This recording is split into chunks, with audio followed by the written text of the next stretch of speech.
নমস্কার। এখানে যে পটের মধ্যে বিভিন্ন ধরনের প্ল্যান্টগুলি সারিবদ্ধভাবে নামানো রয়েছে, এটি হচ্ছে আমার গ্রিন হাউসের বাইরের অংশ। এবারে রোদের তাপ প্রচণ্ড হয়েছিল, তাই এখানেও ছায়া করার জন্য নেটের শেড বানাতে হয়েছে। হ্যাঁ, এবার দেখুন গ্রিন হাউসের ভেতরের অবস্থা। প্রথমেই এক ঝলক দেখিয়ে নিচ্ছি গ্রিন হাউসের মাটি কিভাবে তৈরি করেছি।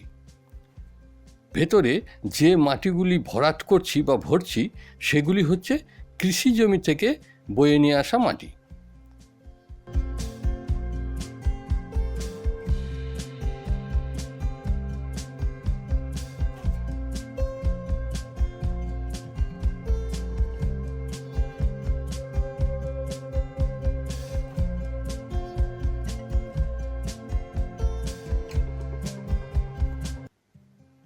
এখন দেখছেন মাটিতে কিভাবে সার মেশাচ্ছি। এগুলি হচ্ছে গরুর গোবর সার। মাটির উপর 1 ইঞ্চি মোটা করে বিছিয়ে দিয়েছি বা ছড়িয়ে দিয়েছি। মাটিতে সার মেশানোর পর যে যে অংশে সবজি লাগাবো, সেই অংশগুলিকে উঁচু করে নিচ্ছি, যাতে জল একটু বেশি দেওয়া হয়ে গেলেও সবজির কোনো ক্ষতি না হয়।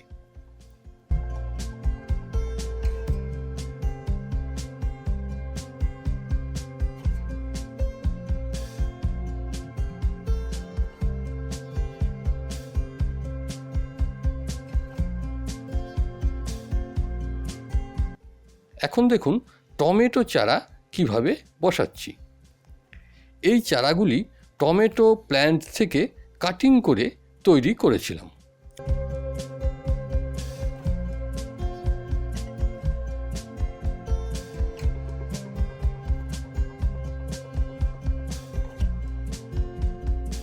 এখন দেখাচ্ছি এই চারাগুলি কিভাবে তৈরি করেছি।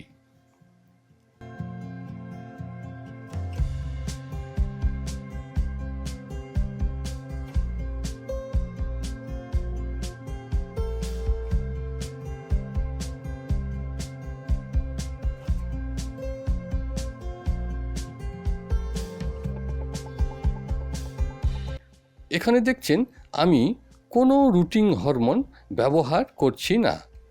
এক্ষেত্রে বড়জোর কিছু কাটিং মিসিং হবে। এখানে দেখেই বুঝতে পারছেন যে সব কাটিংয়ে শেকড় গজায়নি বা শেকড় আসেনি, সেগুলি আমি আগে থেকেই বাদ দিয়েছি। প্রথমে যখন এই শেকড় সহ কাটিংগুলিকে মাটিতে বসাবো বা আপনারা বসাবেন, তখন সেই মাটিতে কোনো প্রকার সার মেশানো যাবে না। এই মাটিটা 50 ভাগ মাটির সঙ্গে 50 ভাগ বালি মিশিয়ে মিক্সিং করে নিলে ভালো হয়।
এগুলি হচ্ছে করলা প্ল্যান্ট। এগুলিকে সুতোর নেটের সাহায্যে ঝুলিয়ে রেখেছি। এই নেটের ক্ষেত্রে নাইলনের নেটও ব্যবহার করা যায়।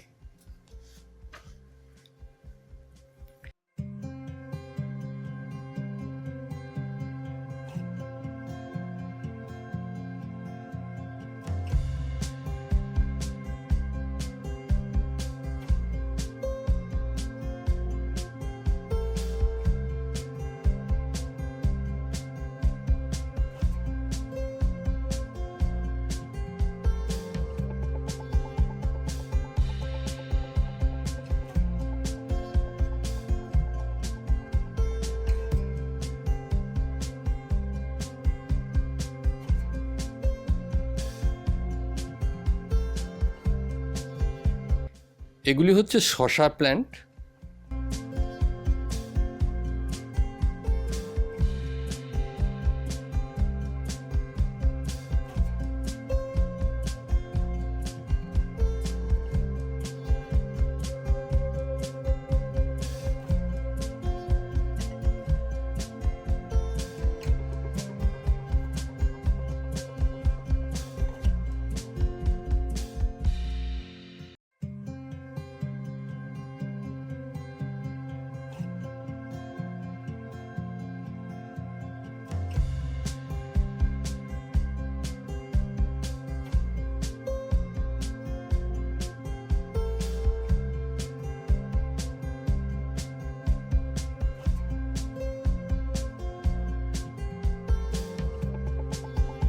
এই শসা প্ল্যান্টগুলিকে পাটের দড়ির সাহায্যে উপর দিকে উঠাচ্ছি।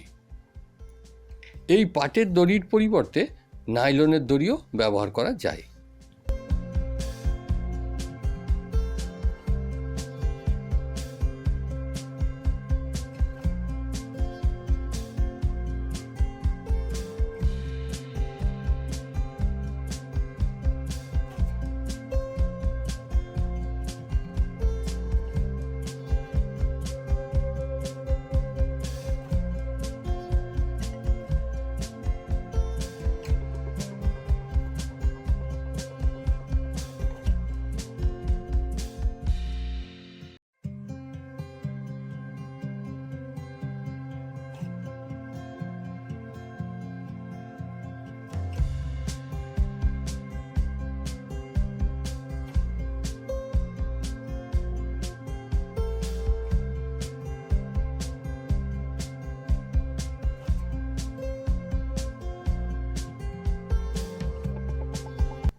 এখানে সব সবজিগুলিকেই ড্রিপ ইরিগেশন পদ্ধতিতে জলসেচনের ব্যবস্থা করেছি।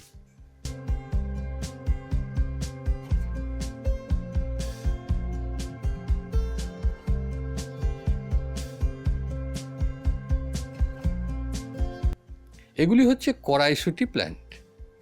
এখন শুরুর থেকে দেখাচ্ছি।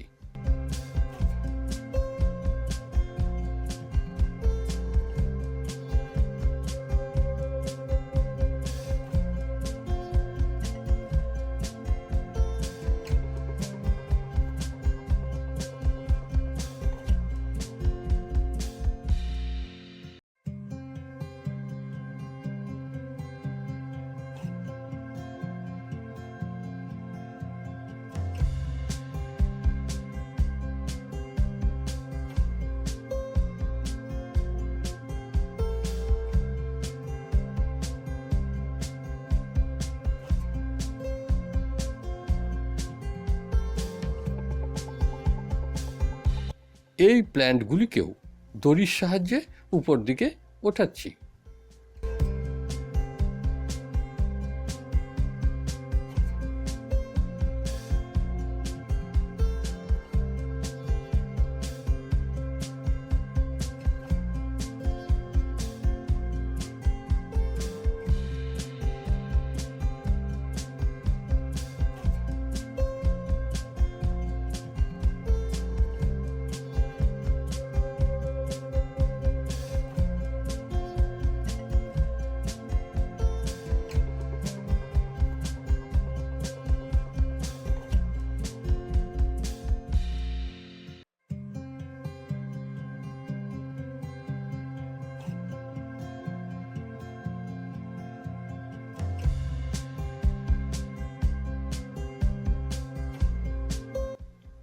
এগুলি হচ্ছে পান পাতা বা তাম্বুল প্ল্যান্ট।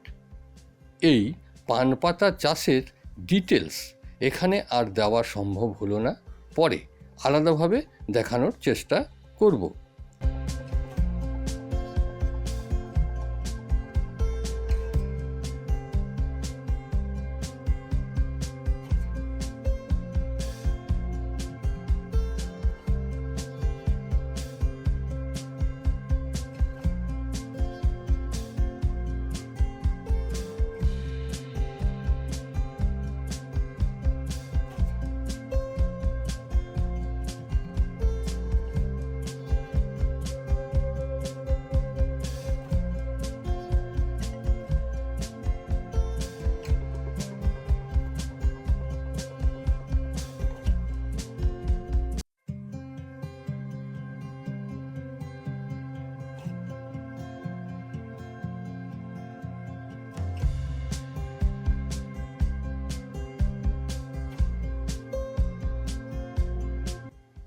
এখানে যেগুলিকে ফিটিং করছি এগুলি হচ্ছে ফগার। গ্রিন হাউসের ভেতরটা যখন অতিরিক্ত গরম হয়ে যায় এবং হিউমিডিটি অনেক কমে যায়, তখন এই ফগারের সাহায্যে ফগ বা কুয়াশার সৃষ্টি করে ভেতরের আবহাওয়ার কিছুটা হলেও অনুকূল করা যায়।